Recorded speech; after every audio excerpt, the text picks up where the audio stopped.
Hello, everyone, and welcome to another edition of your favorite show that airs on Monday nights that has to do with the St. John Sea Dogs. That's hosted by me, John Quinn. It's Monday Night Mike, your favorite day of the week. We have a show for you tonight. We're going to hear from assistant coach Stefan Legein. He's got a pretty cool backstory. Played some junior himself, played some pros, and now he finds himself behind the bench as part of our coaching staff with the St. John Sea Dogs. So we have a great interview coming up with him. Can't wait to talk to him. And then from Nicholas Deakin-Poot, overage player who just kind of graduated from the Sea Dogs this past season.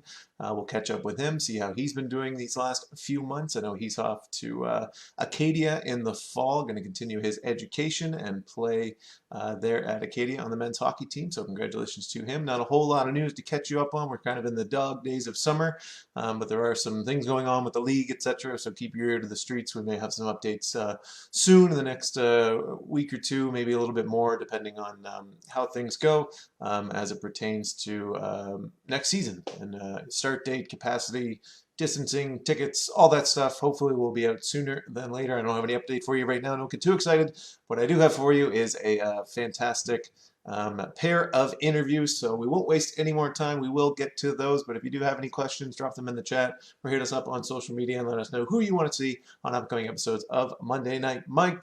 Without further ado, we have our first guest of the evening. Fans, it's my pleasure to welcome to the show, making his Monday Night Mike's debut, assistant coach of the St. John Sea Dogs, Stefan Legein. Steph, welcome to the show. Hey, thanks for having me, John. It's been a long time coming. I've actually been messaging you since I first saw Monday Night Mike, wondering when my time would come, and I was excited to get the message on the weekend that it was up. I was up. You thought it was the Hall of Fame call, but really it was the thing you were really looking forward to in the call to come on Monday Night Mike. So I'm glad you could join us. The Hall of Fame is obviously going to come second to the Sea Dogs COVID Monday Night Mike specials. But no, the way I look at it is it's kind of a precursor for the Hall of Fame. If you do well on Monday Night Mike, it gives you a little bit extra credibility when that Hall of Fame vote does come. So yes, it's the equivalent to the top prospects game before the draft, right? You do well here on M&M, and you're basically a shoe-in come Hall of Fame exactly how I look at the whole process here. So I'm thrilled to be here. Look forward to it. That's the bait we use for the alumni that come on the show as well. Just like, you're not in the hall yet. We're still thinking about who it's going to be next year. This is the first step. So thanks for letting the public know that's how we pick the Hall of Fame appointees. No problem. This is all about letting the public inside the walls of the Sea Dogs, right? So exactly. They need to know these things. And that's why I invited you on. Perfect. Steph, just a quick update on how you've been keeping busy. What have you been doing these last few months since leaving St. John? Well, I have two young kids, so obviously been really busy with that. They're a little bit younger. Still, they haven't been affected by the school or the daycare stuff. So it's been, nothing's really changed, but being at home, I've been a lot more hands-on, which during the season I'm not so used to. So it's been good. It's been a challenge, but it's fun to spend time with the kids and see them grow up, and time that I never would have got. It's nice to have it at home. Just been doing what everyone else is doing, staying safe, staying at home, working on my backyard. We talked about that in the little warm-up discussion we had, John, but I just finished my backyard at my house, so I'm pretty excited. My wife is really excited about that as well. But with the two young kids, there's safety is the main thing with all this, so we've been trying to stay home. Obviously, I've been going to the rink and working again, but that's more out of needing to feed the family as opposed to needing to keep the family safe. So, but other than that, it's just been the grocery store and the backyard. So it's been nice. It's relaxing. It's good. Just the essentials: hockey, groceries, and the great outdoors. That's all you need. In the backyard, exactly. So I want to go back to kind of your playing career, your pre-OHL days. I just took a quick look at your elite prospects, and we won't spend too much time on your kind of junior career because it wasn't a Sea Dogs career, so we don't especially care. We'll kind of feign interest here for the next 10 minutes or so. But before you wind up in the OHL, were you kind of a top Bantam prospect? Did you know from the time you were 10, this is going to be the level for me? Were you a late pick? Kind of talk about how you entered into the scene of junior hockey. Well, I played I started out playing AAA just for fun with anyone. I played for my local team. In Toronto, the GTHL, I'm sure a lot of the parents are aware of the GTHL. They've heard about it, and the kids know about it as well. It's kind of more of a serious league as opposed to where I was playing at the time, and where I'm playing at the time. The OMHA has since changed, but I was just, a kid playing with my buddies. I never really thought about it. To be honest, I wasn't that good in minor high. I was good, one of the better players on my team, but it wasn't like, you got to go see this kid from Oakville. He's unbelievable. The year before my draft year, I missed 6 months of hockey altogether with mono. So my neighbor just dropped something. But I was like 110 pounds going into my draft year at one point. Wow. So I wasn't really thinking about hockey. And even when I got into the OHL, my first 2 years weren't necessarily that good. I had like 10 goals combined in 2 years. So, I mean, obviously as a kid playing hockey, your goal is the NHL. But until, that summer after my second year, going into my third year, I don't know how much I really thought about it, because it just didn't seem realistic to me, in a sense that I wasn't the best player on my minor hockey team. I wasn't the best player going into the OHL draft. I was a 5th round pick. I ended up playing at 16 because I kind of cut one of those sweet little OHL deals that you hear about where you can pick where you want to play. So I ended up in Mississauga, and I played at 16, but 5th round pick, and like I said, 10 goals my first 2 years. So it wasn't really like I can't miss, like this is where I want to be. It was kind of like, I'm just playing hockey until I'm going to keep playing until someone says stop. Until they tell me where until I can't play anymore, or I don't want to play at the level I'm at. So fortunately, through hard work, I just kept going to tryouts, and went to the OHL tryout and impressed at 16 and made the team. And from there just kept building and building. And it was kind of the gradual career build, as opposed to like at 13, everybody knew I was going to play pro hockey. Right. I bet you if you asked anyone at 13, they would have said not a chance ever would he play pro hockey. And not that I wasn't any good. It's just that, you weren't on that trajectory. Yeah, there wasn't on that trajectory. There wasn't skill development like there is now. So you didn't see kids at 13 who were so amazing. Like I was just a kid with ADD who ran around really fast and, could skate, and just basically your basic 13-year-old boy, just, a dog hunting the bone with the puck. Like I just wanted it. I just chased it around, and eventually I chased it well enough that people thought I was worth paying to play. So, it was more gradual, but the minor hockey experience wasn't that exciting. But into your junior career, I mean, you did have some pretty substantial seasons in the O. You had 43 goals 1 year, and you started to kind of get some notice. You played in top prospects, and then obviously eventually World Juniors and different showcases that we'll get into later. But at what sort of point in your OHL career did you realize that, like, okay, like I could actually make it? Once other people start to notice, that must give you some confidence, right? That like, okay, I know that I'm pretty decent and I'm trying my best, but now I'm getting notice from scouts and GMs and different people at these showcases, telling me that I'm good. Yeah, so like it kind of really started with the top prospects game, because prior to that, like I said, my second year I had 7 goals and I think like 15 points or 16 points or something like that. So going into your draft year, when you're already a late birthday, you're not really thinking about like, oh, top prospects, and I'm going to be a high NHL pick, and Hockey Canada, I should be on Hockey Canada's radar. Right. I actually, funny story about our new head coach. He was after my second year of junior, he was my head coach, and he was coaching the under 18s. And I thought, and my parents thought, maybe I'll give Gibby a call and see if I can persuade him to put me on the team. And he kind of gave me in the nicest coach way possible, the thanks but no thanks. So it kind of shows where my career was the year before, because that next summer I was playing in the Super Series against the Russians with the best players of my age group in Canada. So it was weird. It just was that top prospects game. They called and said, you're invited. I actually didn't get invited originally. I was one of the late injury somebody else had made it and then couldn't participate. So I Right. got added like a week before. So while I was at that, then I got a call from my agent saying I was going to play in the All-Star game in the OHL that year. So then I started to think like, okay, like obviously I'm pretty good now. And then as that season went on, I started to go up and up and up the draft rankings, the central scouting, because I was never on them before. Like I wasn't, Right. player to watch next year, or, this guy's, I wasn't any type of rated prospect.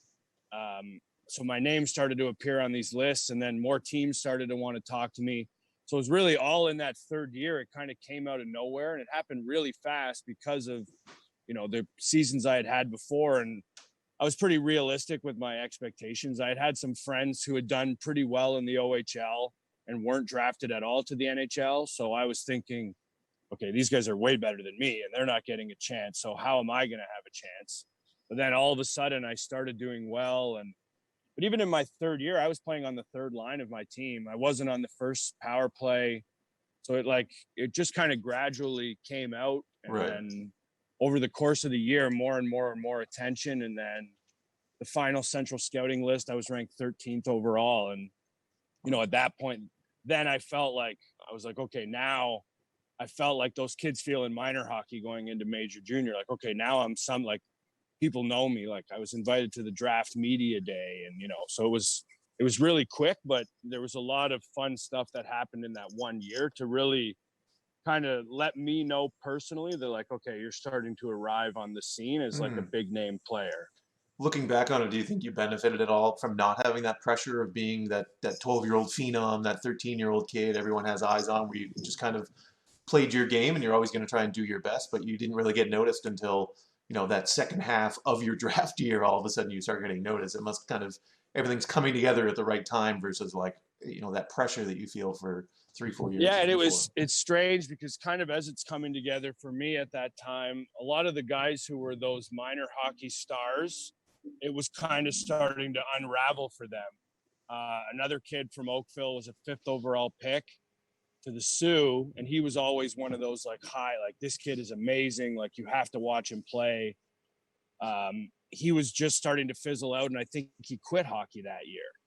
So it was kind of interesting.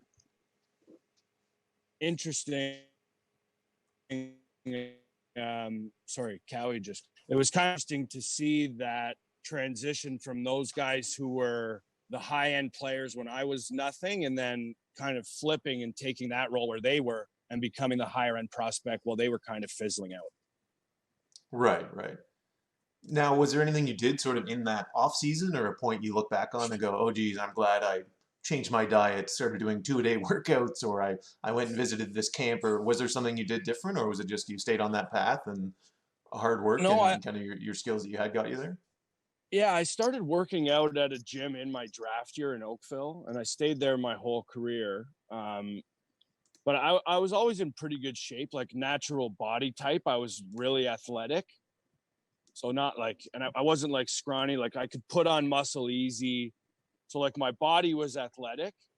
A lot of what I attribute to my on ice and ice hockey was playing roller hockey so much. Like in that time, I would go to like the NARCH and the national championships of the roller hockey world and play in like 4 different divisions for 4 different teams. So I would go to play a weekend where I'd play like 20 to 25 hockey games, and it was all non-contact. So all about skill and, getting the puck off. So it was a lot about where the game was headed. So it gave me a huge advantage when I got back to on the ice because I played so much actual hockey, but the burnout factor wasn't really there because it was a totally different game, roller hockey, 4-on-4, Right. no offside, no icing, no contact. No fans. And we're no fans. Yeah, well, it's true. Although it was like you get some of these tournaments where you'll get like almost 1,000 people watching some of the games because there's so many divisions.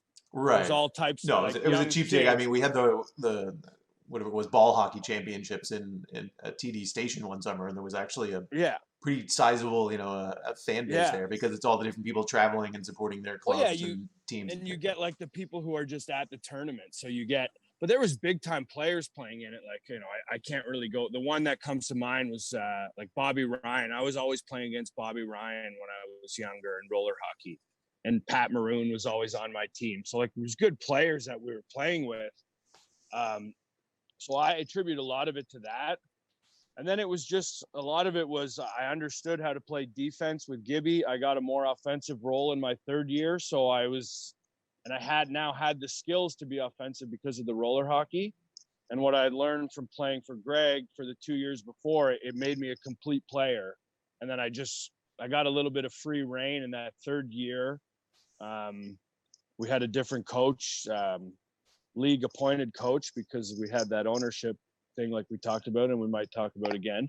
But he kind of just threw lines together and let us go play. And that was kind of my style, and it worked good for me. And I was able to have a really good season, but there wasn't anything like I didn't do anything specific with anyone or do any type of different training. It was just, it kind of all the work that I'd been doing and everything that I did previous to that all kind of clicked at the right time for me, I think.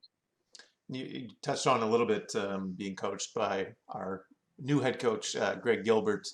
What can fans expect from him as a head coach? Obviously, this is 20 years ago, a little bit of a difference, I'm sure, in his coaching style, and things change. And but what was your experience like being coached by him?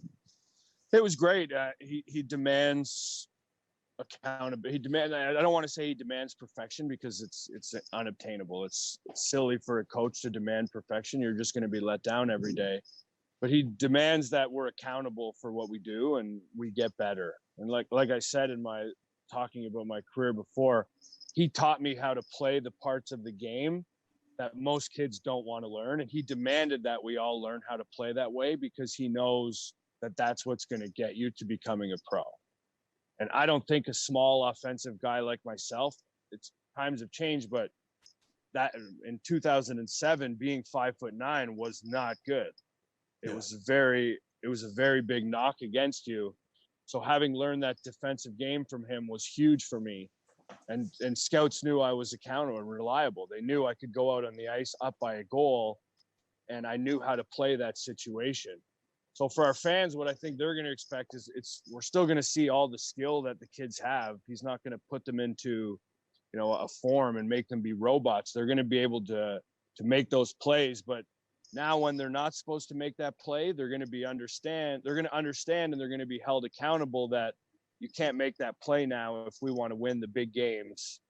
Because it's one thing to go in and, beat Halifax on the back of a 3-3, or, beat Moncton on a Saturday when they traveled late.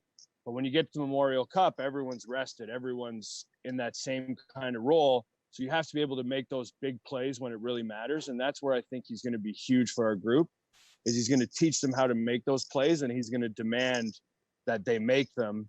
And I think that's what our group needs. Ultimately, we're skilled, we're talented, but we need someone who's going to come in and hold them accountable and make them understand that, you guys won some games last year, but we could have won a lot more if we focus on these little details. And I think he's going to hammer those out with our young guys. Now, will there be any animosity for not being included on that under 18 invite list when you see Greg again? No, because I mean, if you think about it, I probably would have went there not ready, played terrible, and then never got a chance to play at the World Juniors. So he was kind of like, he was so wise in a sense to be like, hold off, son, just wait, the time is coming. Right. But no, there might be more animosity with him when I gave him a Stanley Cup for Secret Santa about the one that he lost. So he wasn't too excited about that. But well, he's got what, 3 others, so he couldn't have been too mad. No, but I mean, 3's nice, but 4 is always better. That's very fair. That's very fair. So I gave him the one that got away one year. So we mentioned it a few times, and I do want to get into it. Your World Juniors experience. Talk about you from the moment you get that call and they say, "Hey, you're going to be representing Canada in the Czech Republic for the tournament that you grew up watching, that everyone knows about, that all of Canada watches during that holiday break." Talk to me from that moment right up until kind of that gold medal game. Yeah, so it was it kind of started in the summer. They didn't do a traditional summer camp that year. We remade the summit, the 72 Summit series. It was 2007, so that would have been 35 years. So they did like a 35-year anniversary where we played 4 games against the Russians in Russia. And then we came back and did, it was more of a West Coast swing. We played 4 games in Canada to remake that. So that was like our summer camp. And I had done really well there. So they kind of had, the cat was a little bit out of the bag that if you did well, because it was a team, it wasn't like 40 guys coming to camp. Right. It was like a smaller group of guys, like 5 lines. And so basically, if you did well there, you could almost assume if you got off to a good start in junior, that you would be on the team. Right. They're only going to So cut 3 or 4 guys out of that team that yeah, actually so, played. Yeah. I did well there. So I kind of knew going into, and I had gotten off to a really good start in junior that year. I was top 5 in the league in scoring at some points early in the season. So I'd figured I was going to make the team when I had got there, but it still doesn't really change. Like, you can think whatever you want, but I'll never forget when they knocked on the door of the hotel room, because that's how they did it. Like 6 a.m, they come and bang on your door. You either get a phone call to go downstairs because you got cut, or they come and bang on your door and let you know. So I'll never forget that when I heard the door ring. I mean, I was rooming with Drew Doughty, so I figured that one of us was getting a knock on the door for sure. But when I knocked and opened the door and they said, congratulations, like you're on the World Junior team, it was, something so surreal. And whether you're thinking about it or not, like that's what you're working for as a kid, like the NHL, whatever, but it's before the NHL. Like you have to, you get your chance at the World Juniors first. So it was something like all the hard years of hard work. I don't want to say I knew it because I wasn't chasing that dream the whole time. Mm-hmm. But once it finally happened, you take a step back and you're like, wow, like I put in so much to get here. Like this is incredible. And, it was something you're never really able to put it into words, but it's something that you'll never forget. Just that instance when it sinks into your brain, the words that he said, you've made the World Junior team. And then it kind of just that the endorphins rush through your body and you forget that it's early in the morning and you just got woken up. And yeah. So, but then that's just the start of it. From there, it's just a whirlwind because you're right on the plane. We went from Calgary to Toronto over to Austria to start the training camp over there. So it was a crazy time, but it was so exciting. And for my whole family and my friends, a lot of the guys that I played minor hockey with had stopped playing and were in university. And so it was just nice for all of us that, one of us got to be part of that. And it was like we were all part of it. And you had a bit of a coming out moment there off the ice as well, because you were featured on TSN with interviewing John Tavares, but you were impersonating Gino Reda from TSN, and that sort of went viral before viral was truly a thing. But it's still a popular video online, and you've told me before you still get recognized intermittently in airports and places. Like, hey, aren't you that guy from that video? Yeah, I mean, it was like if you watch the World Juniors, they always kind of have that one player who interviews and other players. So early in the training camp in Austria, they were kind of going around the room, and it was pretty obvious that I was the choice to be that guy. I was always, I wasn't shy of new people. Right from day one, I walked into training camp like it was I'd been on the OHL team for 4 years. It was just my teammates. So I was a natural choice. And then I can't really remember how it all came about to do the mustache. But, it was good. And John was the perfect guy to do it with, I think. He was so shy and awkward and didn't really know what to do. He's come a long way in his interviews since then. But, it was everything kind of came together. And you wish, selfishly, you wish it was 10 years later and Instagram was a thing. And, I could have picked up 100,000 followers at that tournament and monetized the whole thing. But either way, it's a cool little thing to have. It's fun. It was, especially that we won gold. Like, I'm sure looking back at all those memories, if we had lost the tournament, would have just been absolutely knife in the heart, twisted all the time. But because you win, and everyone, the joker becomes a little bit more valuable because of the win, and it's Yeah. as opposed to a distraction, you were a big help in keeping the team light. So Yeah. Yeah. because Yeah. You don't want to be that guy. Yeah. well, it's a fine line, and a lot of people don't understand it, but like, to be the life of the dressing room, like, it's, you have to think about what you're doing. And I was always thinking about it. It wasn't just like, blah, I'm gonna shoot my mouth off. And I probably did talk too much, for sure, but it was all thought out. Like, you don't want to go too far because you don't want to annoy your teammates, blah blah blah. But it was fun. I loved it, and it's part of who I am. I've always been a vocal, over the top type of person, so it kind of fell right in my lap. But I think that person is definitely crucial on those teams, that, especially something like the World Juniors where everyone shows up. Most of those guys haven't played together before. They would know each other, obviously, from playing in different leagues or all-star tournaments or top prospects or whatever, but they need that quick, to click and become a homogenous unit for the tournament. And you've spoken about that before, and kind of the importance of having that tight-knit room, and kind of buying in, and everyone's on the same page. And why do you believe that's so important, and what difference does that make with the team sort of vying for a championship? Well, it's like anything, right? Like, if you're tight, you want to do things for each other, and you're happy when other people do things. I don't know if many people know this, but a lot of top prospects in hockey are a little bit stiff, intense. So you get into, like, especially those World Junior environments, you get into those environments where everyone's kind of, got their guard up. They don't want to say anything wrong. You need to come together fast.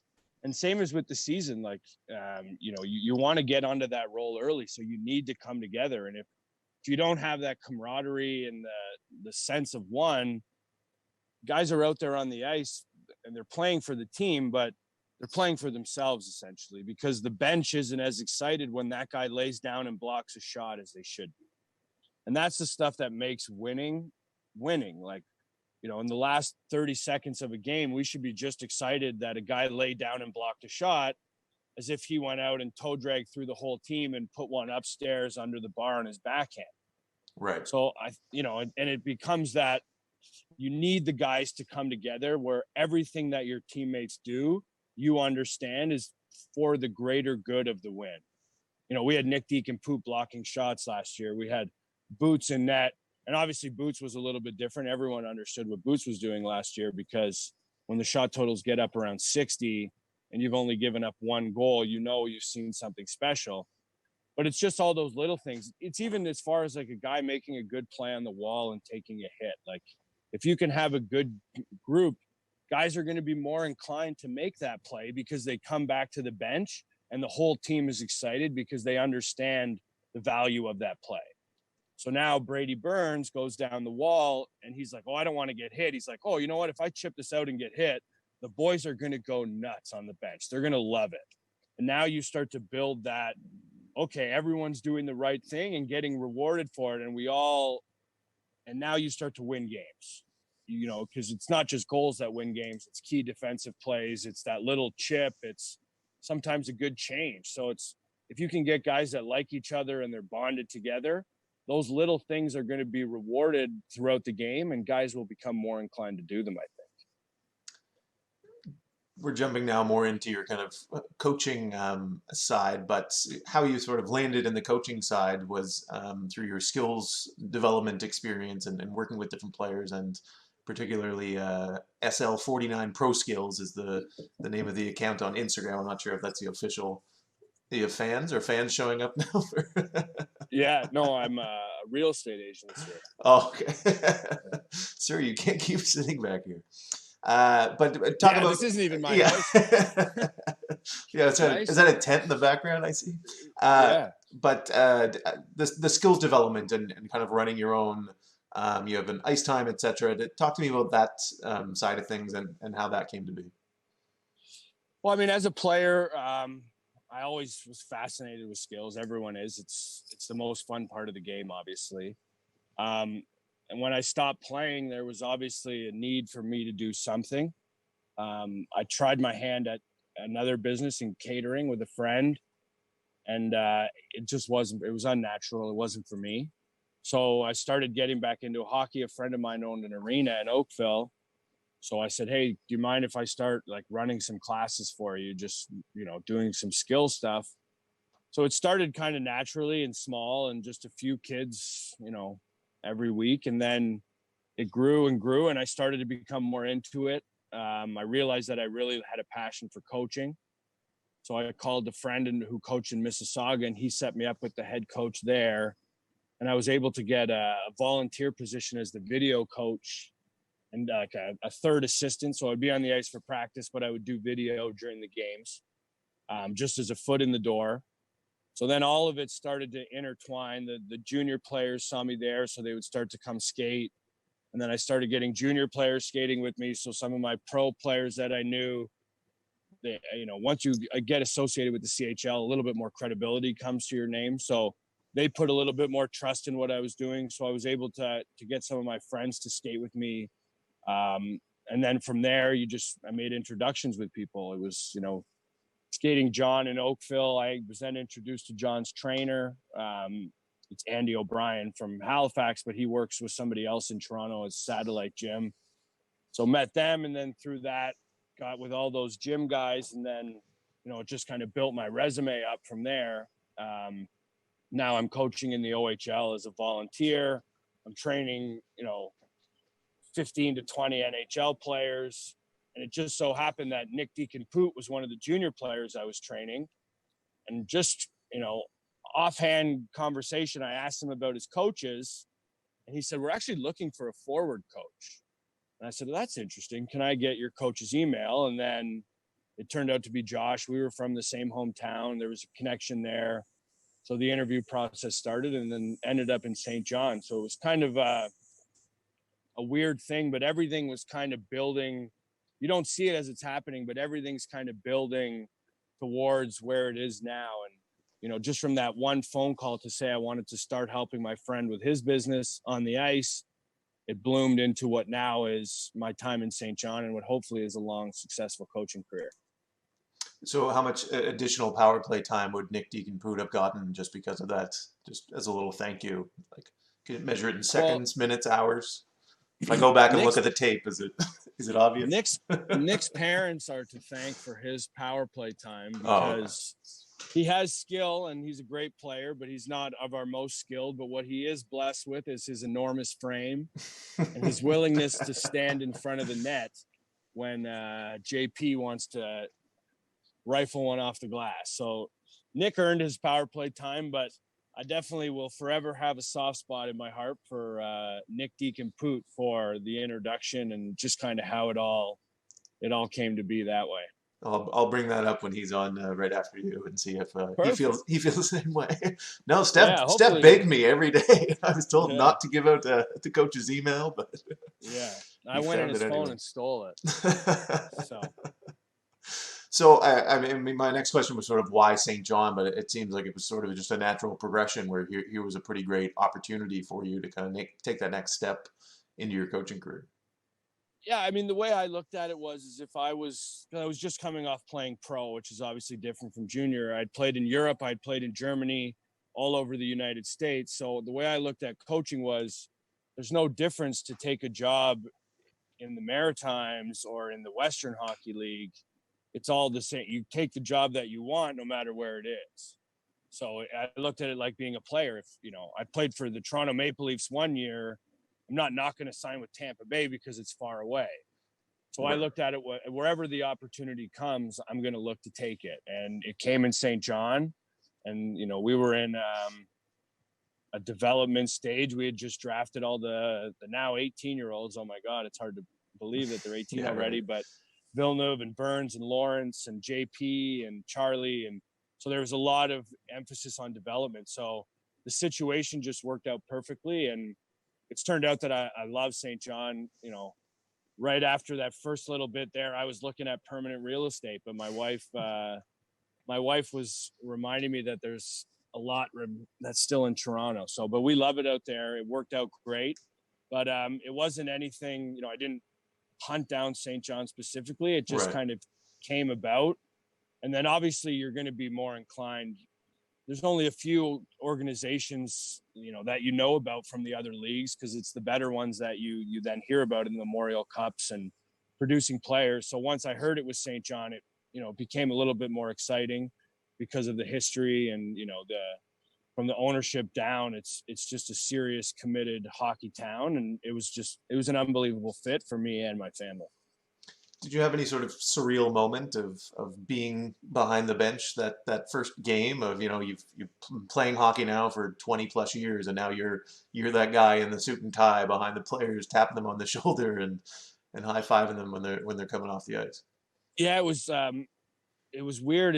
And I find I have this trouble sometimes when I'm on the ice as a skill development guy. If I'm out with like really high end players, I got caught watching a little bit where I felt like I was still sitting on the bench a little bit. So I had to, consciously remind myself early on. And we played a lot of exhibition games, which helped. Obviously, it's not the same thing. It wasn't TD Station, packed house, Halifax, Halifax game one my first year. So Right. it was obviously a different environment, but I found I just had to get myself away from just kind of watching the play. So just watch it. I had to be more cerebral with what I was doing and think like more of a breakdown, as opposed to I'm not just standing here watching the game from a great seat. I'm working. I have to be more Right. involved mentally. So Right. it was a little bit of a tough transition that way for myself. And I have like a little bit of that, ADD. I don't want to say everyone says they have it a little bit. I wander a little bit with my thoughts. So I had to really, really work on being in the moment and focusing on what my players were doing as opposed to the whole game. But it was good. I mean, you learn a little bit every game, and I had great people to teach me with Josh and Cowie and Trevor and everyone, and JK and the whole staff, you guys upstairs and Andre and everyone that I met. It was such an easy transition that every time you needed help, there was always somebody there to help you get exactly what you needed. There was never any awkwardness about it. So the whole transition was smooth, from that first day of coming into camp. Although I did get pretty sick. I don't know if you remember. I think I do. Yeah. We were It was like meeting in first Andre's day, and it was office. just like Yes, second day, and I had to run out of the meeting because I was throwing up. I don't know if it might have been nerves. I don't know. I've never been nervous before, so I have trouble saying that it was nerves. But yeah, it was not a good start for me. Well, it's funny you bring up nerves. A lot of times when you talk to players who have then become coaches, you blow away on us here. Players who have become coaches who say that they're way more nervous before a game as a coach or during a game, because you can't be the one going out there onto the ice and making that difference. You have to stand there and like you said, kind of not watch, but you can't directly participate. That's a really good point. And I had a problem with that, with yelling at the refs as a coach, because I didn't know what to do. Because like you said, I couldn't affect the game in any way. And as a player, I was emotional. And so I didn't know really how to just stand there and not do anything. So it came out as me yelling a lot, which obviously isn't what you want from your assistant coach or your coaching staff. You need to work on being calm. So that was a big adjustment too. Like understanding that you're powerless in the sense of the game. Like your work is all done leading up to the game. Once the puck drops, you're kind of just managing it. You're hoping that all the preparation that you've done goes well, but you're really helpless as to what the players want to do. The head coach obviously has more control over the bench and everything, but as any hierarchy, I can't just call a timeout if I don't think the power play is going well. So Right. For me, a lot of that preparation comes in the leading up to the week. And then once the game starts, I'm hopeful that they do what we talked about. But as that assistant coach, I just kind of have to sit there and I have no control over anything that's going on. So it gets tough sometimes.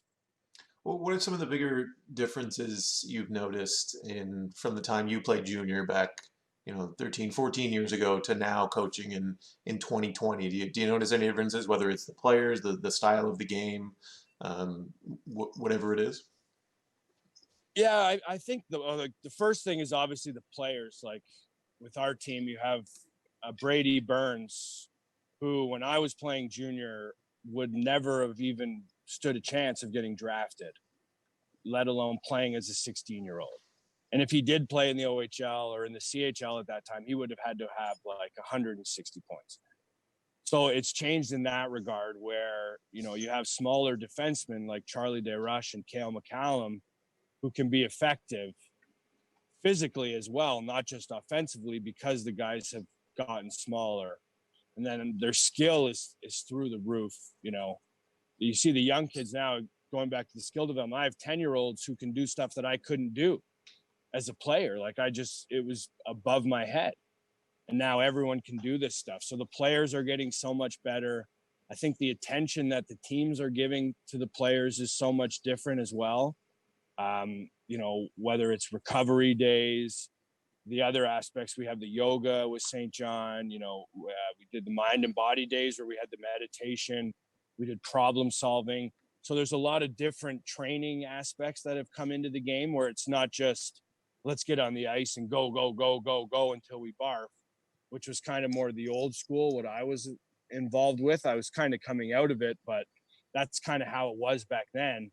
So it's made a huge change. It's really like a little NHL. And while the kids are going to high school, but when they're at the rink, they're getting the treatment is so different. You know, the supplemental treatment that you can get now, the massage, acupuncture, it's all so readily available for these guys. So back when I was playing, you know, the high-end guys knew about acupuncture, massage, recovery, but, you know, we didn't really think about that stuff. It was more so like girls and where we're going to go eat. And we didn't have these, you know, like the Theragun to massage their legs or the recovery boots, the compression pants. Like it was all, you know, starting up when I was in junior, but it wasn't a thing. It was, you know, and even the food, like we weren't eating, you know, we go on the road now and we're eating chicken ribs and mashed potatoes after a game. We used to eat cold Swiss chalet wraps religiously for 4 years straight, every road game. So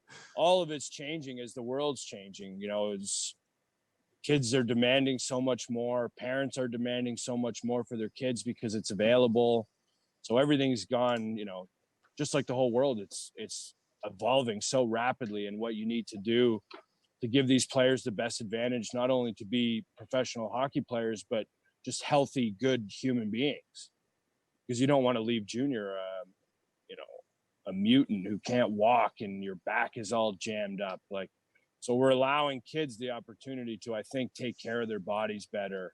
So when they leave, all the stuff with concussions, all of that stuff, there's a lot more in place now where our players can come out of junior hockey, good hockey players, good people, healthy.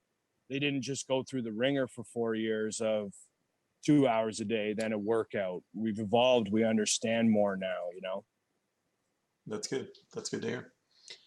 One of your big additions to the team this year and last year was your success on the power play. And there was times during the season we were in, you know, top 3, top 5 for different stretches for success on the power play.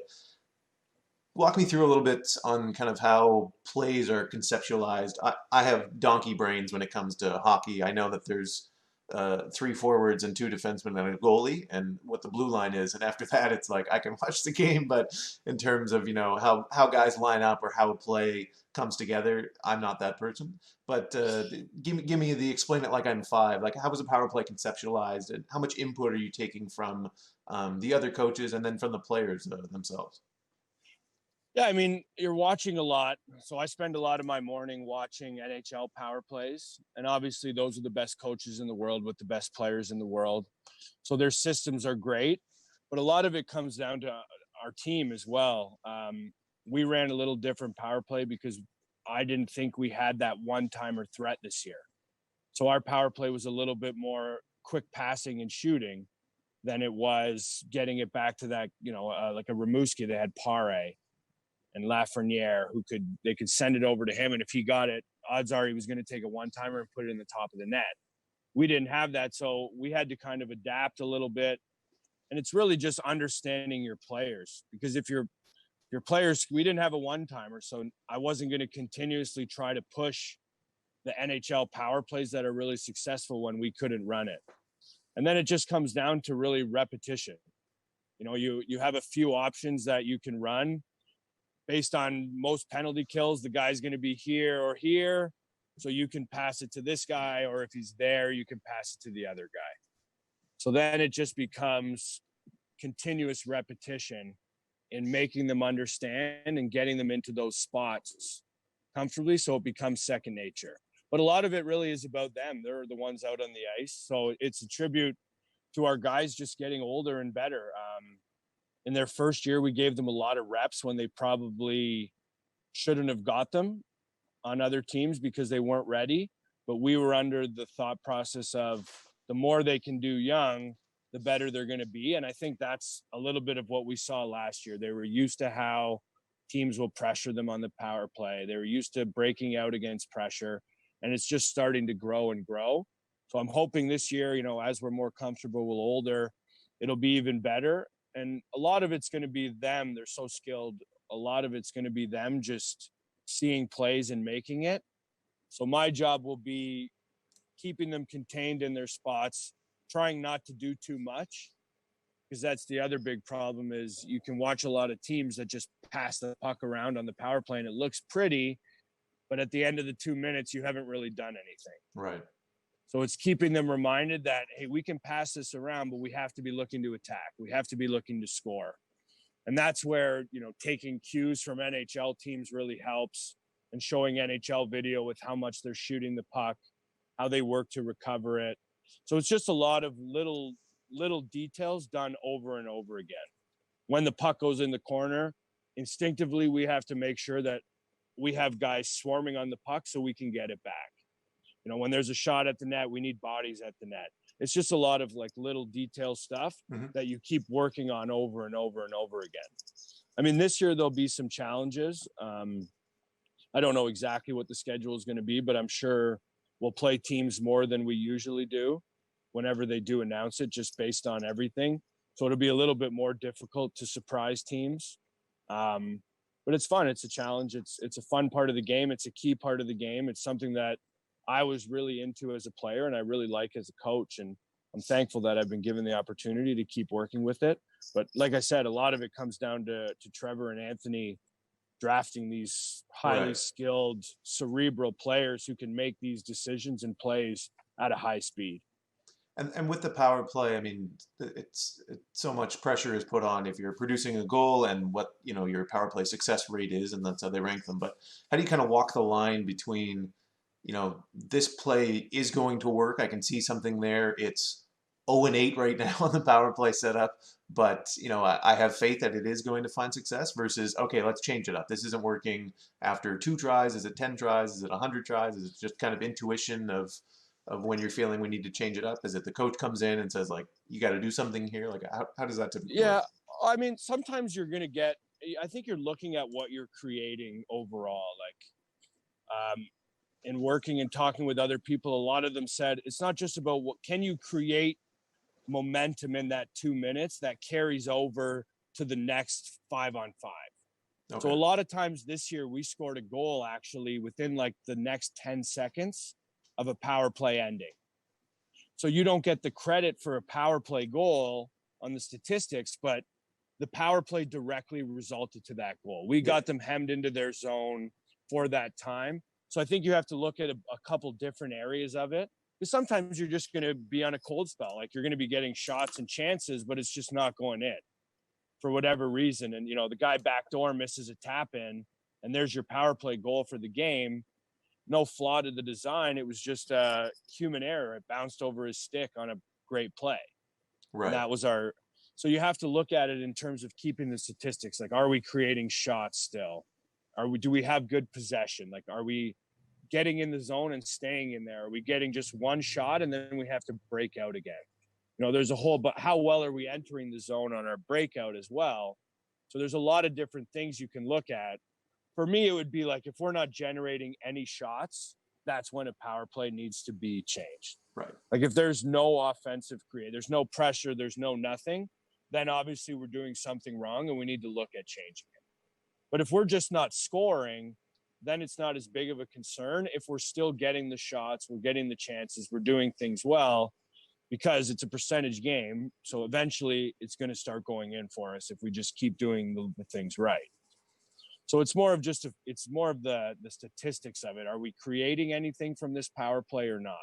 Right. Whether it's goals, pressure, sustained zone time, can we keep one set of penalty killers on the ice for a minute and 10 seconds and kill them for the rest of the period? Like that's something too, because a lot of, we played against Moncton and they have Grew and McKenna on their penalty kill, their first unit. So can we wear those guys down for the rest of the 5-on-5? And to me, that's part of a good power play as well, because the game is 60 minutes. It's not just that whole 2 minutes of the power play. Right. So like the war of attrition, we may not have scored on this power play, but we've seriously grinded two of their best players down for the rest of this period. So their production is going to be at a decreased amount for the rest of this next little bit because of our power play. So there's a whole bunch of different ways that you can look at it, not just statistically and on a points level, I think.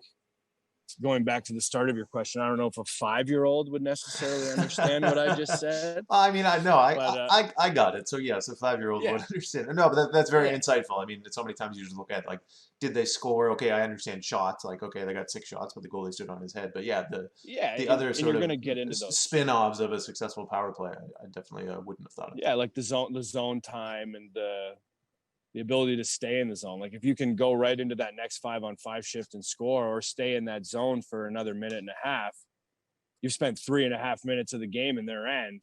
Odds are you're probably going to get a goal in that 3.5 minutes. Right. More times than not. Well, Steph, we could talk about power plays in hockey for the next 4 hours. I feel you're a wealth of knowledge, but we do have to get to your protege, Nick Deakin-Poot. But before that, I do want to do a lightning round. I know this is typically reserved for alumni, but you got a special place because you did play junior and now you are a Sea Dog. So we'll let that slide. But before we get to the lightning round, any shout outs, anything you got going on? I know. You're still very busy with the skills side, but is there anything fans need to know about before the season starts? No, I mean, if I was a fan, I would be excited. This, it was 2 long years. Last year was long, but we had 30 wins, and we're bringing back pretty much the same team. I haven't physically been able to see any of the guys because of the pandemic, but, all the reports from Terry and Trevor, everyone's really looking to come back bigger, stronger, and better. So it's going to be an exciting year.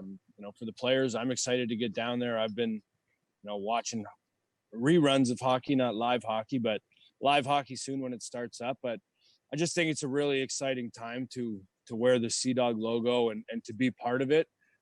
As the fans know, because they've been part of it, but for our group especially, it's something once in a lifetime. And, going back to hearing these other players talk about their wins in junior and what it did for them as a group and just the stories they have. I think our guys, they really want it, and I think the fans deserve it. And I think you deserve it, John. I think the whole organization deserves for this team to come together. And I think that's what we're building to do. So it's an exciting time, and I can't wait to get back and lock myself in a hotel room for 2 weeks so I'm safe and so I can get back to being a New Brunswick.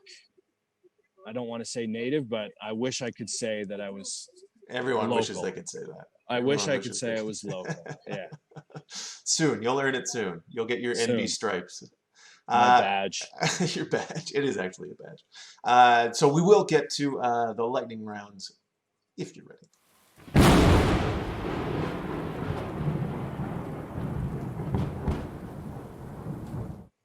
We are ready for the lightning round, Steph. I know you're a fan of the show. You've watched the 14 previous episodes to this one, so you're well familiar with it. But for fans who are just tuning in for the first time, I will tell them it's 10 questions. We're looking for speed and honesty. We haven't had any passes. Beaulieu semi-passed last week, but then he came back and he did answer it. So still, we're clean. No passes here through 13 rounds of the lightning round. So if you're ready, it's going to be question number 1. I'm ready. This is usually the humble test for players. It's a little different. Of course, you are a coach now. How many power play goals did the team have this season? Oh my God, I should know. Ooh, This is a double tricky one. If you don't get it, it's going to be great. It's like 90 something. 90. No, how many do we have? According to this, 49. 49. Yes. Oh man, that was bad. Can you tell it's been 4 months of pandemic? I'm the power play. I have a book that has every stat we did on the power play all year, but it's clearly collecting dust. We'll edit this out. We'll edit this out. That's Edit that correct. out. That's correct. All right, 49. yeah, You nailed it. 49. Hey, John, I love it so much I got it tattooed on my wrist. We make room for 100 there next season. 100. 90. I thought you asked got. how many we were going to score this year. Oh, okay. No, yeah, we got 49 last year. I knew that. Number 2. You've said that you train with John Tavares, Jason Spezza, I believe, also a client. When you train with these pros, do you make them call you coach? No. No. Do they ever like voluntarily call it? Say, hey, coach? No. One time I did show McDavid a little bit of instruction, and he did do what I said the next time. So, I mean, I basically coached him to the Hart Trophy. Jack Adams, here we come. Number 3, you're an Oakville kid. I've never been. I've driven through it on the way to a Bills game a couple times, but the best place to get pizza in Oakville. Oh, Gino's Pizza on 4th Line was where I always went as a kid. But I would say the best pizza in Oakville is Pizzaville on 6th Line, 100%. Extra crispy, beautiful. Fantastic. I love pizza, so. That's a good question, then. Number 4, who do you like in the NHL play-in? Like, who's your play-in team, and then what team overall do you think is going to take the cup? I think Montreal could surprise some people. They have Carey Price. He's rested. So, I mean, having a good goalie is huge. I'm going Colorado to win the whole thing. They're my team. I love the Avs. Nice. From the Eastern Conference, I'll take Boston because it's a safe bet. Yeah, they're just too good. Number 5, this one you'll have to put your thinking cap on. Best fan interaction you had from your playing days. Oh, I had some good ones. Just the Coles Notes version. You don't need to get into the full thing, but yeah, I've got quite a few hecklers in Adirondack, but I have some great fans. Fans have sent me jerseys since I retired, so I had some great fans. I don't know why, but I was able to round up a good group of super fans throughout my career that actually traveled to watch me play. So a group of girls missed the World Junior game. They had a sign that said, "We skipped the World Junior semifinals to come watch you play." So wow. That was pretty special. Yeah, it was nice. Number 6, you lived across from our bar in St. John, a famous karaoke joint in the Uptown area. What's your go-to karaoke song? You've been pressured up there. You're pushed up there. What are you singing? It's you might know it, John. It's "Be With You" by Mr. Big. It's I'm the old one classic. Who wants to. Yeah, exactly that. I fell in love with it listening to a guy in Oakville perform it live every Thursday night. Nice. To the point where he would let me come up and sing with him. So it's my go-to song. Anytime I go to karaoke, it's no questions asked. That's where I'm headed. That's big when the pro like accepts you and asks you to come up and sing with them. That's come huge. With me. Number 7, you and Cowie, Jeff Cowan, associate coach, room together on the road quite often. Is the dynamic on the road more grumpy old men, Goofus and Gallant, or Beavis and Butthead? Which of those 3? I'd say it's a combination of all of them. You never really know, because sometimes we get in pretty late, so the next morning we got 2 grumpy guys. Sometimes we get going late at night about power plays or penalty kills, and it's a little bit more Beavis and Butthead. We're a little bit of everything. Cowie's an interesting guy. He couldn't sleep one night, so he was doing lunges down the road in the middle of the winter at like 3:30 in the morning. Drinks a lot of milk. It's interesting. Okay. It's even more interesting that we had the opportunity to go out on our own, but we chose to stay together. Yes, so he was for sure the only head coach in the CHL that was with roommate, I would imagine. The person you've just described sounds like an alien who was sent to Earth to try to like fit in as best as they could. Yeah. Like they like to exercise, doing lunges, drink milk. That would be. That's Cowie, yeah. Number If he 8. read it on a No, go ahead. if he read it on something somewhere, he'll do it for a little bit. Number 8, emergency backup. Both our goalies go down. You're looking around the rink. It's me. Brian. Calm That's down. you. Calm down. There's 2 choices here. Me. Don't just immediately say Brian. The choices are me and Brian. Well, John, I faced off against you in net twice, and I beat you You both times. beat me once. So if I'm going to go with you, I would have to go with myself first, knowing I'm a better goalie. But the fact that I consider Brian this a played pass. This is in the NCAA, Brian is my guy.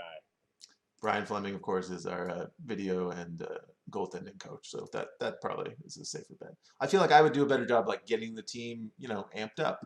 Maybe I could like get a microphone in there. If you were mic'd up the whole time, I think the crowd and myself would thoroughly enjoy seeing that. So I don't think 6,000 fans need to hear a grown man cry the first time the puck comes in near my head. So we'll probably forgo that. David Ayers did it, John. That's true. He had, a career of playing back in the day.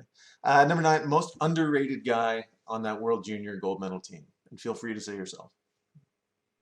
Well, I mean, it has to be me. No, I think, we had the young guys, Tavares and Stamkos. They came in hot when we needed them. But I'd say Brandon Sutter was just so reliable for the whole tournament, face-offs. He was my line mate. He was just so reliable. It shows with his NHL career. He's been there. Most people probably don't know much about him, but he's that kind of guy. He'll be in the league for as long as he wants to be. And he was so big for us. And just being with his dad, he learned so much from his family, and it wore off on him, and it rubbed off on me definitely. And I think the rest of the team as well. All right. And finally, number 10, I know from the short travels I've done on the bus with you that you're a podcast listener. You're also a napper, but there's not too many exciting questions I can ask about sleeping on a bus. Yeah. Doesn't take you long. It's like you get around that first corner at a TD station and you're out. But let's say you're hosting your own podcast. It's a Sea Dog centric one, and you need to pick 3 co-hosts, 3 Sea Dogs that you've had over the past 2 seasons during your time in St. John. Who are the 3 players you go with to be on the podcast with you? Well, I have to go with Cowie 100%. Okay. You said players, but I don't care because I'm going to choose Cowie because we've talked about doing a podcast together multiple times. So I have to pick Cowie. Mm-hmm. From there, I mean, JP is just great for some quality sound bites. Okay. But then you need somebody. So I'm going to have to go with Campoli from last year because you need somebody educated. Someone to ground it, keep the conversation in line, keep it flowing, hit the sponsors. It can't just be me, Cowie, and JP just spitballing the whole time. We need someone to touch on, what's going on in the world, how we should properly be responding to this, probably before we're on the air. We just need an adult, and I feel like of the players, Campoli was the most adult-like. So I think it would be Campoli, JP, and Cowie. Fantastic. Hey, I'm listening. Sign me up. I'm episode 1, whatever that podcast is called. Steph, fantastic. You take the record for longest interview, I believe. That was a solid 60-plus minutes. But any last words before we send you packing? No, that's it. That's it. You've said everything. That's your entire life in 60 minutes. Well, thank you. My real estate agent left. He didn't even want to wait. Oh, this guy. He never shuts up. Well, fantastic. We can't wait to see you here in St. John after your quarantine, whenever it is you arrive. Look forward to it. Looking forward to seeing you back behind the bench. Can't wait. That was assistant coach of the St. John Sea Dogs, Stefan Legein, guys. We are not done there. We got an extended episode tonight. Steph has some good stories, and I couldn't stop myself from asking all the questions I had. So thanks for being a good sport, Steph, and sticking around the entire time. But we do have one final interview. It is with 20-year-old, 21-year-old now, I believe, overager Nicholas Deakin-Poot. Just finished his third and final season with the St. John Sea Dogs, and I believe Nick is ready. Fans, it's my pleasure to be joined now by number 16 of your St. John Sea Dogs, Nicholas Deakin-Poot. Nick, welcome to the show. Thanks for having me. I was stumbling there for a second. Do I say veteran or player, or I guess now you're officially an alumni because the next season has started. Typically with the draft is when everyone says the season starts. So officially, you're no longer an active member of the Sea Dogs. How does that feel? I mean, it's like a 50-50, I guess. It's like you're like, yeah, it kind of sucks that you're not gonna be able to go back to your team and see all the guys again. But at the same time, you're like, you look back and you're like, yeah, I just finished a good career, and it's just like I said, it's like a 50-50, and like you can look back on your career and be like that was great, but at the same time, you're like, I wish I was going back next year. For sure, and I mean, especially where the season was cut short, you don't feel like you had that last moment. I mean, your 20-year-old ceremony, etc., at a home game, and you guys had finally clinched a playoff spot. It seems like there was a lot of unfinished business still there in St. John when you were wrapped up. Yeah, for sure. Obviously, it was really unfortunate not being able to play at least a playoff game in my CHL career. That was kind of a bummer. But I mean, at the end of the day, like, health of all the players is more important. But yeah, I mean, like the ceremony and all that kind of stuff. Like I got a call from Trevor Georgie, and he gave me a nice salute, and it felt good. I mean, the fans were with us every night, so I feel like it would have been the same kind of thing even there. It would have been special. But I mean, they showed so much love over the 3 years that I was there. So I mean, I feel like that one was kind of like just kind of like a, oh, I wish that happened, but I mean, I got enough love, so For sure. it was fine. It was just, I feel like the biggest bummer was not being able to give the younger guys some playoff experience, and even give myself some playoff experience. Well, it's just going to make it that much more special when you do make it now with Acadia. But before we carry on with all the hockey stuff, I do want to check in. What have you been up to since you kind of left St. John back in March? How have you been keeping busy? Yeah, I mean, I got some equipment at home. Been kind of training at home. I have to finish up some schoolwork still. Going through that, going through a nutrition course and personal training courses and stuff like that. So, been busy with that. We just started back in the gym. About 2 months ago, a month and a half ago. Been able to get on the ice with Steph probably about 8 times now. So it's very different though. I mean, we have to wear masks in the gym, and I mean, running and doing rows and stuff like that is hard enough as it is, but adding that extra element or extra layer of breathing is a little interesting. But basically, like, it's been slow, not much work to do. But I mean, you just got to keep going, like keep moving along. Like I said, just been training, schoolwork, finding work when I can, and just kind of riding this pandemic out. Now, you mentioned seeing Steph at the rink, and he said that you were one of his employees down there at the rink, and you're kind of the guy that got him the gig in St. John. Now, was he sort of begging you every day, like, let me come to St. John, or was it a little more organic, like he said it happened? Like when we first introduced like the job to him, kind of thing. Yeah. So I mean, it was kind of a funny coincidence. Like I had to go on the ice. Like my coach was like, you need to get some like skill work done, and I was like, this is now 3 years ago, and there's a guy at my gym, the owner, his son is Wes Clark, and he's associated with the Leafs. He's one of the scouts with the Leafs. And I texted him. I said, hey, can I get on with like your ice sessions sometimes? Because he did a whole bunch of skill work. And he goes, hey, bud, I'm actually really busy right now. kind of obvious. He was still with the Leafs. So he said, here, text this guy. He runs like skill sessions all the time. So I texted who was Leach, and I go, hey, like Wes sent me your number. Can I come out to a couple skates? And he said, yeah, come. They're Wednesday, 7:00. So I was like, okay, cool. I'll see you then. Did that for about 3 weeks, and I was looking for a job at the same time. So I go, hey, shot in the dark. Is there a chance you need an arena guy or someone to clean up at the end of the night? Like, is that like something you guys are looking for? And he goes, actually, we are. We'll talk about it more with like the arena owner and stuff like that. Well, that's kind of transitioned into his like an assistant coach kind of thing, as in the skill sessions, to being able to coach kids, like a group of 5 kids or even a one-on-one private session kind of thing. Like, it's kind of advanced into that. Unfortunately, this summer with the COVID pandemic, like it's kind of slowing, but sure. I was running camps for him and some of that, which is unbelievable. Like it was awesome. But the same night when I asked about that job, he started talking about how it was improving on the ice. And I go, yeah, well, my coach at the time, it was Josh Dixon, said, yeah, I can see the improvement. And he goes, oh, did you actually skate with him in the summer? And I was like, oh, we're skating with him over at a different rink. And he's just been like, yeah, I can notice that you have more confidence.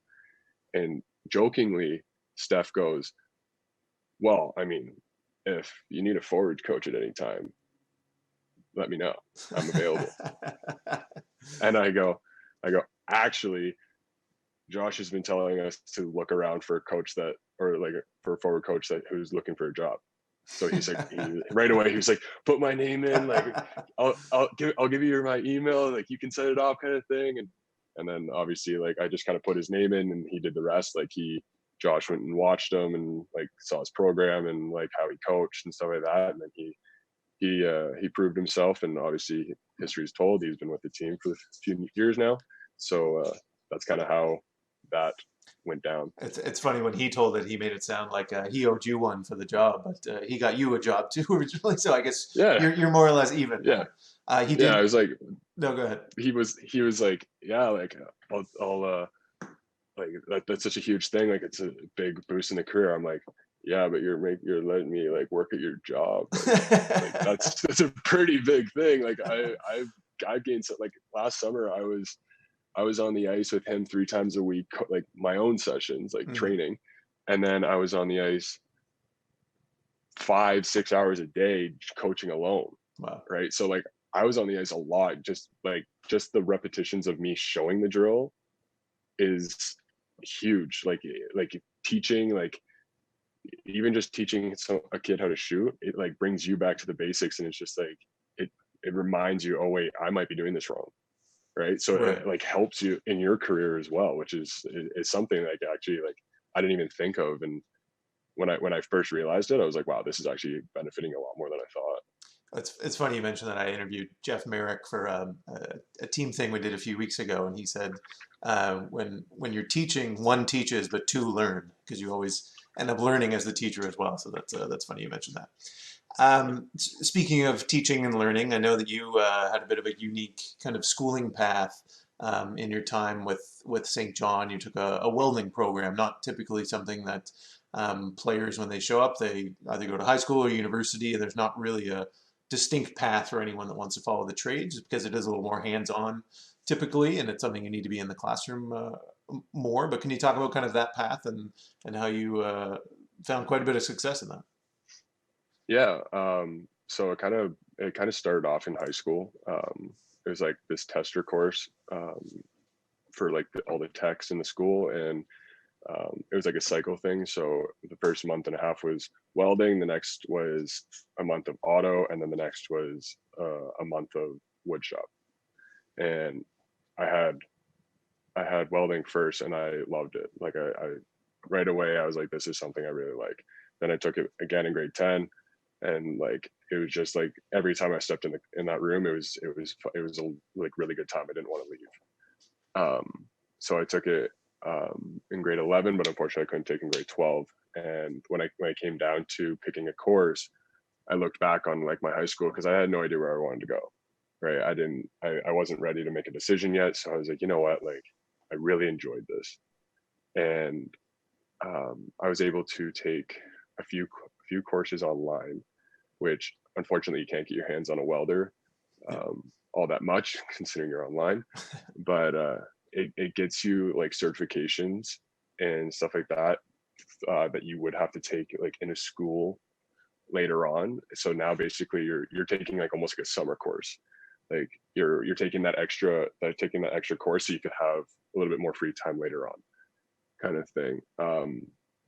So yeah, it was interesting. I talked to Shelly, and she was just like, because I know Reginato, he did like almost like an apprenticeship with one of Shelly's friends, and I was wondering if I could do the same kind of thing, but unfortunately, like welding is a little bit more time consuming because of like just like the realm of what it is. So yeah, like she was just like, I found this program and we can manage it, and like you can see if you can do as many courses as possible. So I was doing something like 7 courses like a year or something like that, and it was like beneficial. Like, I mean, they weren't necessarily the hardest courses in the world, like they weren't like rocket science, but like it was basically online, out of the book kind of thing. It was just a lot of reading, but it was helpful. But like even then, like my last year with St. John, I was like, I need to get used to university courses, right? Like I need to get used to going into a classroom and getting used to like listening to a lecture and stuff like that. So I actually took a couple business courses and stuff like that. So I actually thought that was going to help my welding, right? Because I was going to take business at Acadia, and then I actually said, well, I look back on myself and I was like, I don't think I want to do welding anymore, right? And the thing is, like, a trade is something you can go back to, right? Like Sure, you can you get your degree or you get your diploma or whatever, you go back and you're like, you know what, actually I think I'm gonna go back to welding. So you can go back to a trade school for a year, but now you have, for instance, like I'm going to Acadia for kinesiology. So once I graduate that, I can go, you know what, maybe I'll go back to welding. That's a year, right? So it is interesting. And like until I was picking courses for Acadia, I actually didn't know what I was going to do. Right?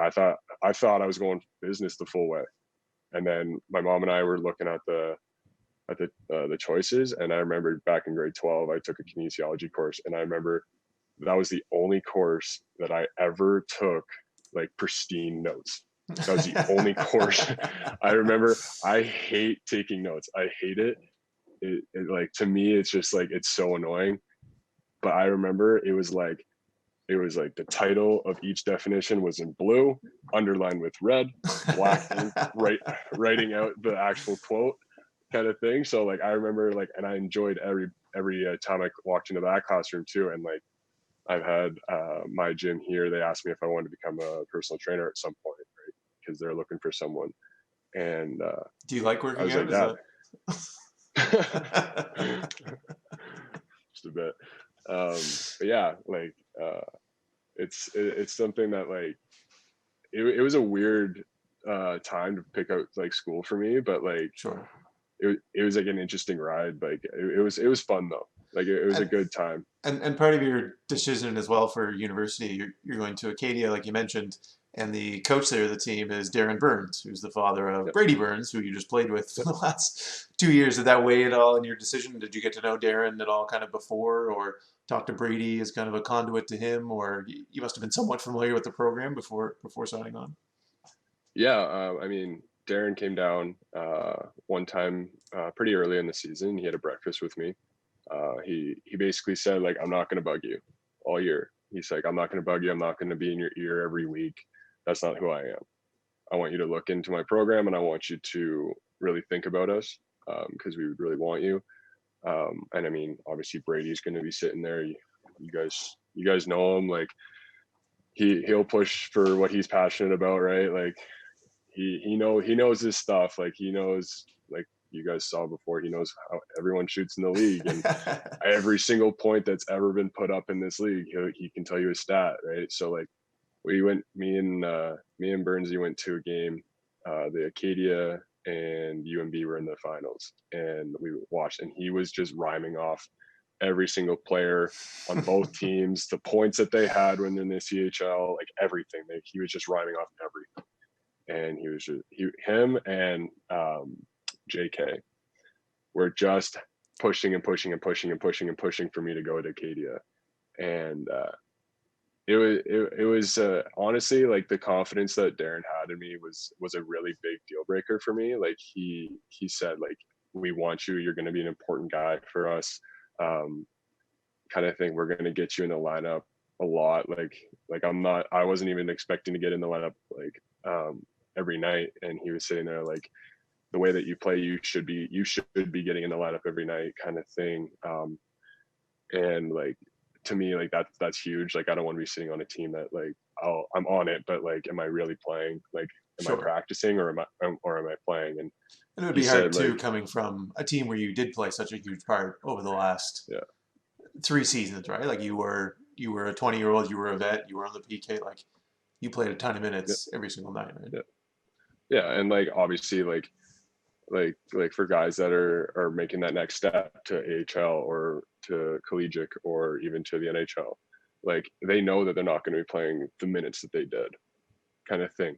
And like, but when you hear an opportunity, when you're sitting there like, okay, like, this is one of the top schools in the country, and they're saying that you're going to be an important guy for them, and maybe not even an important guy for this year, but like, you're going to have a key role this year, but then you're going to become an important guy for us. Like, that's a huge confidence booster. And like, considering Darren has obviously came and watched us a bunch because of Brady, he already knows the game that I play, kind of thing. So he's already been thinking about how I can fit into it, right? So like, knowing that, and him not just saying, I think you're good, like, you could fit in. Sure, kind of thing. You see those 2 games, 3 games, whatever it is. And you happen to have a good game. He's seen you good, bad, like, ugly, whatever. He's seen it all, and he knows that's what he wants. Yeah, that's awesome. Yeah, and then obviously, like I said, Brady knows his stuff, and like, if Brady was sitting there like, like, Pooter can't play with you guys, kind of thing, he would say that kind of thing, right? For like sure. Like the fact that he has that much confidence, it was a huge thing for me. And like, it was kind of like one of the biggest deciding factors for me. And when I asked who wanted to be on the show this week, Brady was the first one to put your name into the ring. So I'm thinking maybe you should sign him as like an agent or some sort of managing role. Yeah, he's picking out your show appearances and which universities you're going to. So yeah, it was literally like in 2 seconds. You asked who was up, and he was like, Pooter. I'm like, okay, like, I guess I'm going. That's awesome.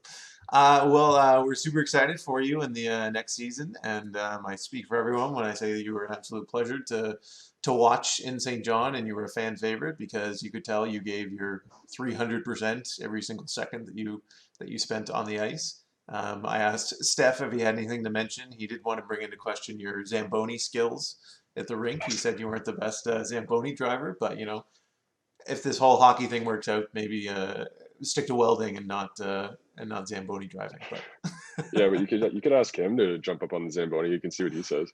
All right, fair enough. We'll have some sort of race. We'll get you back in St. John. We'll have a nice 20-year-old ceremony, and then you guys can race Zambonis during the break. That'd be pretty sick. Not gonna lie. Nick, any last words before we send you on your way? Honestly, I just want to say thanks. Obviously the season didn't end the way we did, or the way it should have. But again, we're all in this together. Like, everyone had to go home, and it wasn't just us, kind of thing. I just want to say thanks to like everyone in St. John. Like, you guys are so supportive, and you guys are so loyal. You made my 3 years there a very like memorable thing, and you guys gave me a second chance. Obviously with me being released from Guelph and stuff like that. So you guys took me in, and you were very welcoming, and made my CHL career, the end of my CHL career, very memorable, and a very enjoyable last 3 years.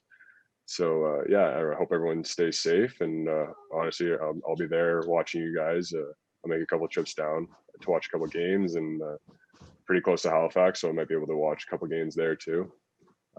So yeah, so good luck in the next couple of years, and hopefully you guys bring back the Mem Cup to St. John. Fantastic. Well, thank you, Nick, and good luck next year. Thank you.